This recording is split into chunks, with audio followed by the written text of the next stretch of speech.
Imbas banyaknya protes dari masyarakat setelah platform PayPal diblokir, akhirnya Kominfo membuka kembali akses PayPal untuk sementara pada hari ini Minggu 31 Juli 2022. Hal tersebut diungkapkan langsung oleh Direktur Jenderal Aplikasi Informatika Samuel Abriani Panggerapan dalam konferensi pers virtual yang digelar Kominfo hari ini Minggu 31 Juli 2022.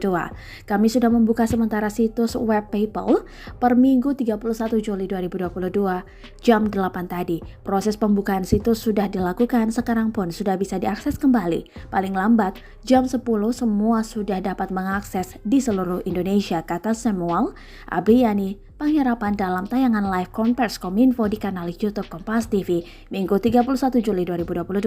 Samuel menyebutkan pembukaan akses sementara ini dilakukan Kominfo untuk memberikan kesempatan kepada para pengguna PayPal untuk melakukan migrasi dananya ke platform lain agar dana atau uang yang dimiliki pengguna di PayPal nantinya tidak hilang. Samuel juga menegaskan sesuai dengan peraturan undang-undang, semua penyelenggara keuangan harus memiliki izin dan terdaftar. Untuk itu, Kominfo melakukan pemblokiran pada PayPal karena tidak mengikuti peraturan perundang-undangan yang berlaku di Indonesia. Samuel pun berharap para pengguna bisa memanfaatkan waktu yang diberikan Kominfo untuk melakukan migrasi dana dari PayPal dengan baik.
Terima kasih sudah nonton.